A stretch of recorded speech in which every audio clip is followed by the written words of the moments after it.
Bago sila paalisin, i-identify muna natin yung mga Exactly. nagharang sa akin at i-inquest natin. Yes. Papailan natin ang kaso. Bago sila paalisin dito lahat. Dahil para tayong king queen dito. Yes. Inassault na tayo dito sa ating opisina. Tapos walang mangyari. Paalisin lang natin. No, We sir. have to arrest them. Let me clarify, no? If the committees themselves can hold indirect or indirect contempt unruly guest, may they be witnesses, may they be our employees or whatsoever, basta't non-members ng Senate, lalo na pwedeng mag-direct or indirect contempt dito sa Senado.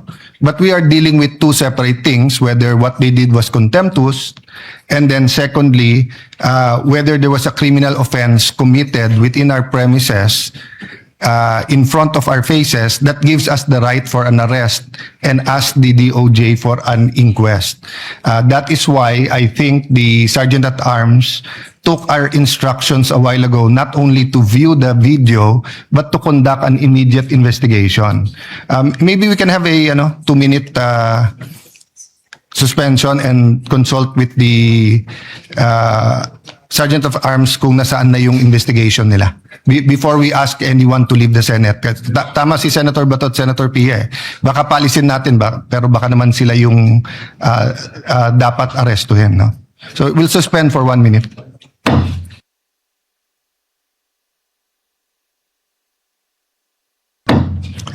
Upon conferring with the people who had the floor, the Honorable Senators and Senator Soto, I'm hereby directing the Sergeant at Arms to complete his investigation, to continue to talk to the NBI and to former Senator Trillanes, and give us a written report within the next 30 to 45 minutes.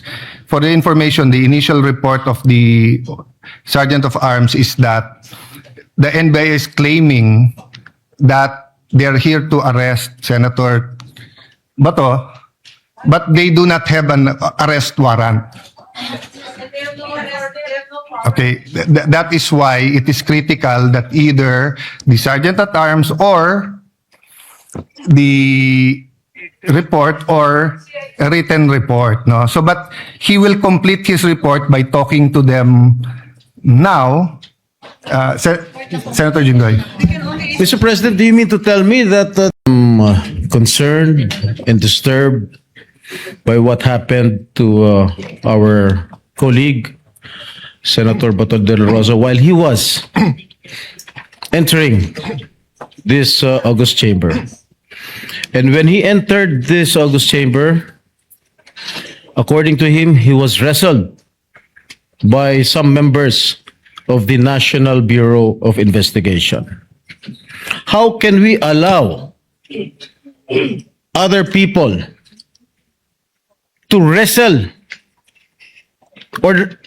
or even not to let him or preventing him to enter this August chamber?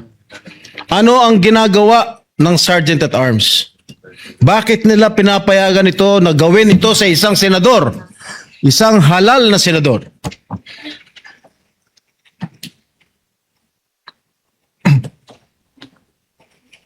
Sila, tanong ng tanong bakit hindi pumapasok si Senator De La Rosa. Ngayon at pumapasok, pinipigilan na pumasok. I am so concerned. Kahit siguro miyembro ng majority o minority, basta inabuso ng kahit sino naman ng isang halal na senador, pagtatanggol ko rin. Ngayon, gusto ko lang po malaman kung bakit hinaharas ang pagpasok ni Senator De La Rosa dito sa kapulungan na ito. May I know the answer? Maybe we can suspend the rules and ask the Sergeant at Arms what really transpired when Senator De La Rosa was about to enter the Senate Hall.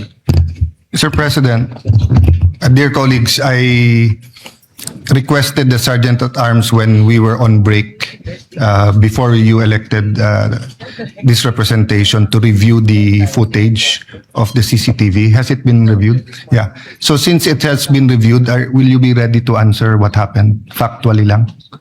Yeah. Is there any objection to suspend the rules so that we can hear directly from the Sergeant at Arms? He's ready to give a report given that he saw the CCTV footage. Yeah. With the permission of the body, if there's no objection. Yes, there's no objection. Yes. Yeah. Former Senate President. Yes. There was a motion, Mr. Former Senate President, after I inquired with the Sergeant of Arms, he has viewed the CCTV and has saw what happened. So he will just tell us and give us a report if there's no objection. Well, I have reservations, Mr. President, because it has never been done in the Senate. We have not suspended the rules while in plenary just to talk to the Sergeant at Arms. We can do it after the adjournment. Why don't we do it the usual way, which is let's adjourn and then conduct a hearing of the Senate and ask the Sergeant at Arms. Well, two reasons, former Mr. President. Number one, it's also never been done that a senator being prevented to attend and being wrestled. Number two, in the past, we have suspended the rules and asked members of the executive. So actually, I don't think there are going to be interpolations of grilling or if ever it's through me. But I think it's a matter of the survival of the Senate because if we cannot even be assured that we can come to the sessional. I also want to ask the Sergeant of Arms, is it true that there are still agents of the NBI who are in fact still inside the Senate, and what is their business here, being here? No, Yes, that is with the- your. Go Sorry, ahead. go ahead. I'm Senator. sorry, sir. No, Senator Bato was just raising his hand. I was will- about to say, I don't think it was the Sergeant at Arms who was preventing Senator De Rosa. It was some elements from Yes. another agency, not the Sergeant at I agree, Arms. Mr. President. That's why my statement is we will allow him to give a report based on the CCTV that he has examined as our. With your permission, Senator Soto, can we recognize Senator Bato Yeah, sure. before acting on your reservation? Right. Yeah, Thank thank you, Mr. President. As of now, Mr. President,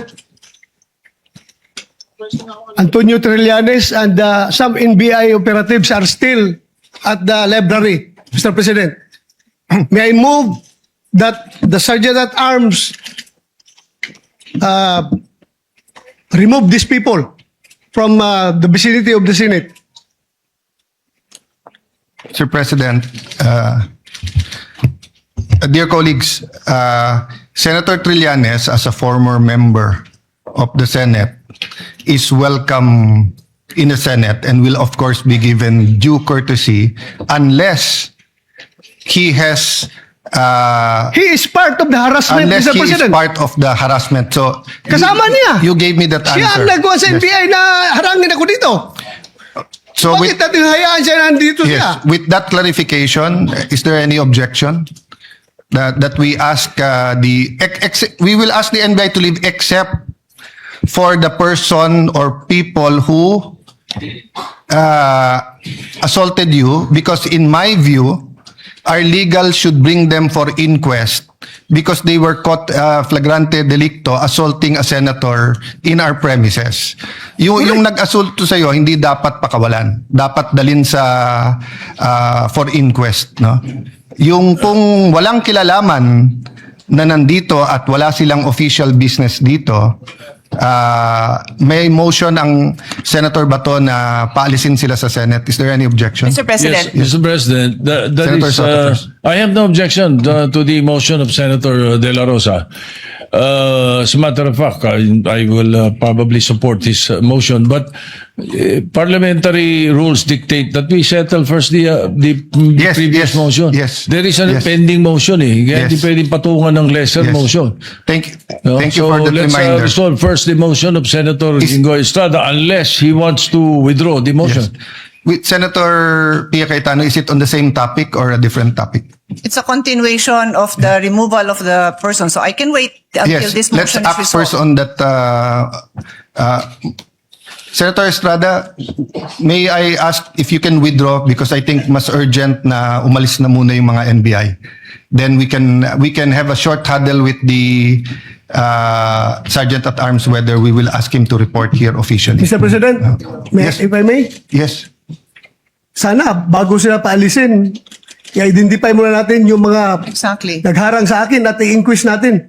Yes. Papailan natin ng kaso. Bago sila paalisin dito lahat. Dahil para tayong king queen dito. Yes. Inassault na tayo dito sa ating opisina. Tapos walang mangyari. Paalisin lang natin. No, We sir. have to arrest them. Yeah, let me clarify, Senator Bato. That's my point a while ago. Papaalisin yung mga walang kilalaman sa pag-assault sa'yo. And Correct. that is not limited to those who threw punches or wrestled you.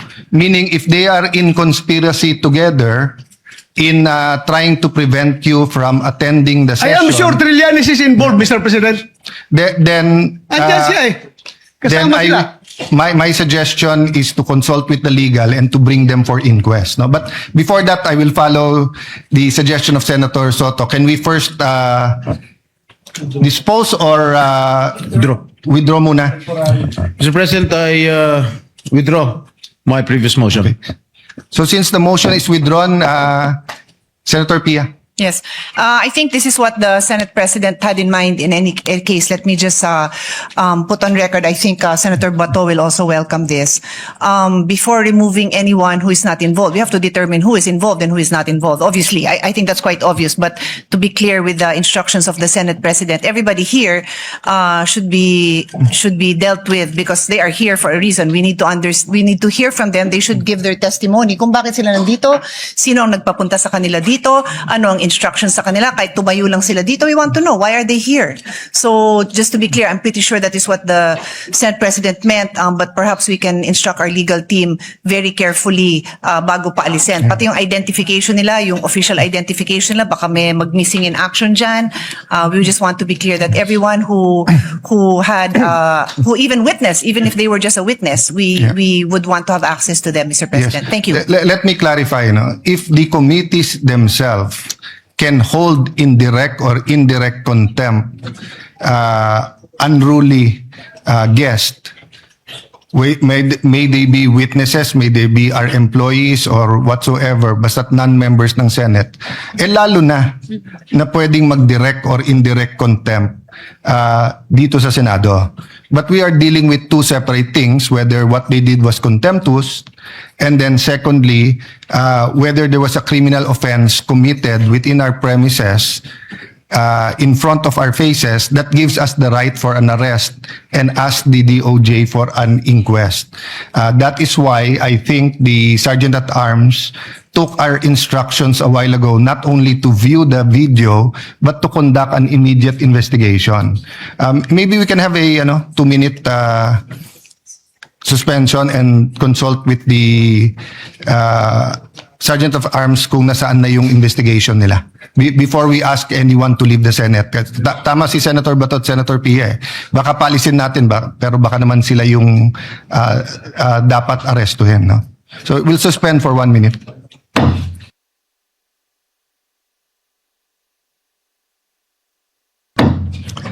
Upon conferring with the people who had the floor, the honorable senators and Senator Soto, I'm hereby directing the Sergeant at Arms to complete his investigation, to continue to talk to the NBI and to former Senator Trillanes, and give us a written report within the next 30 to 45 minutes.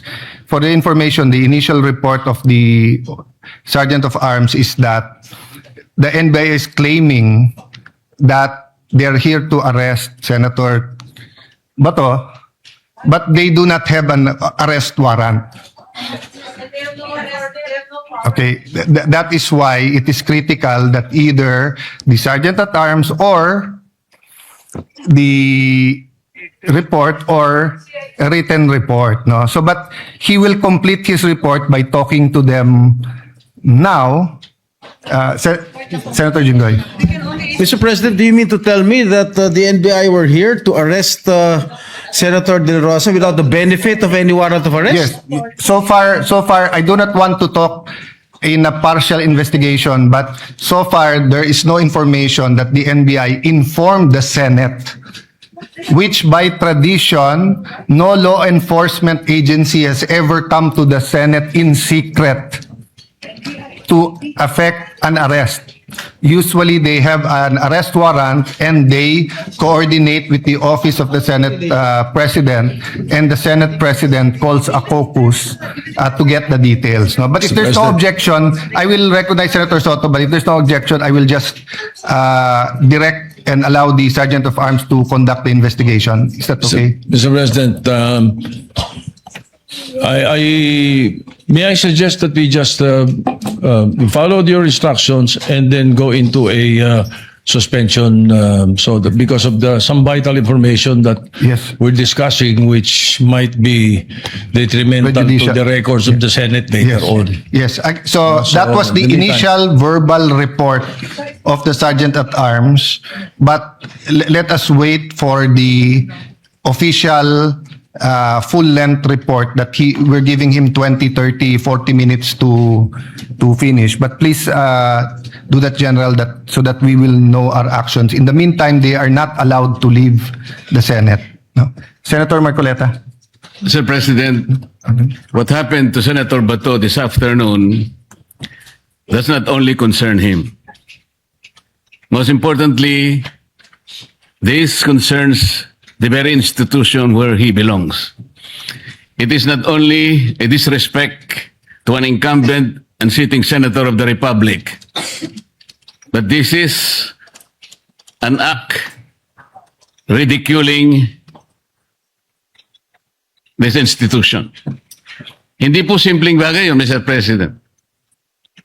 Kahit na po sinasabi natin na wala namang complaint or charges against him, wala namang bakit sila mag-aaresto.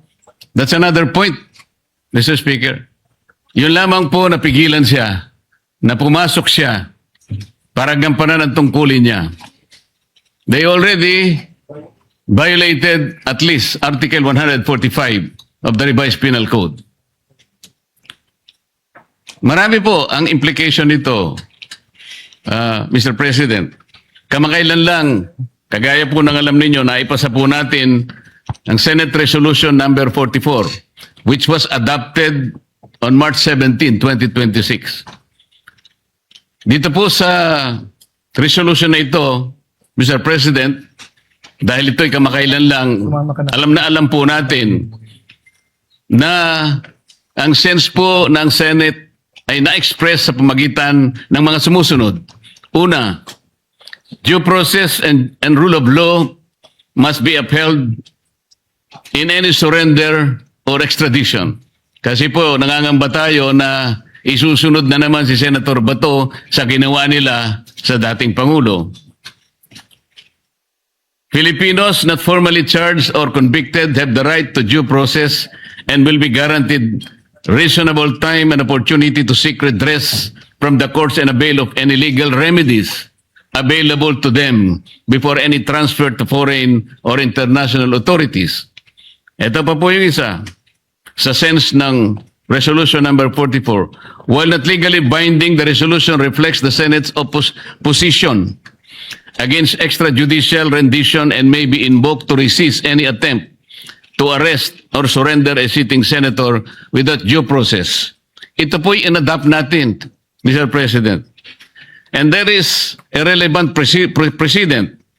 Halimbawa po, yung binanggit kanina, former Senator Trillanes, noong 2018, Mr. President, former Senator Antonio Trillanes avoided arrest by submitting to Senate custody after his amnesty was voided. Ang sabi pa nga po noon ni dating, the former President of the Senate, our friend Vicente Soto III, maintained that no senator would be arrested within Senate premises to preserve the institution's dignity. Salita po ito ng ating colleague, Mr. President. The Trillanes precedent shows that the Senate can refuse to allow any arrest within Senate premises, even for a non-bailable offense, Mr. President. Senate Resolution number 44 strengthened this position. While not legally binding, it expresses the Senate's official stand on this matter. Filipinos must be protected from extrajudicial rendition. They must be given reasonable time to seek legal remedies before any surrender or extradition. Due process must be strictly observed. This gives the Senate, Mr. President, a policy basis to resist any attempt to arrest or surrender Senator Bato to international authorities without due process. Even if offense is non-bailable, Senator Bato is still or should still be protected as long as he remains inside the Senate. Because, number one, Senate can assert custody over him as it did with Trillanes. Number two, Senate can refuse any entry to arresting officers. And number three, Resolution number 44 provides political and procedural justification to delay or prevent arrest or surrender to international authorities. Mr. President, the arrest cannot be executed inside the Senate, and the senator can seek judicial remedies while under Senate custody. Thank you, Mr. President.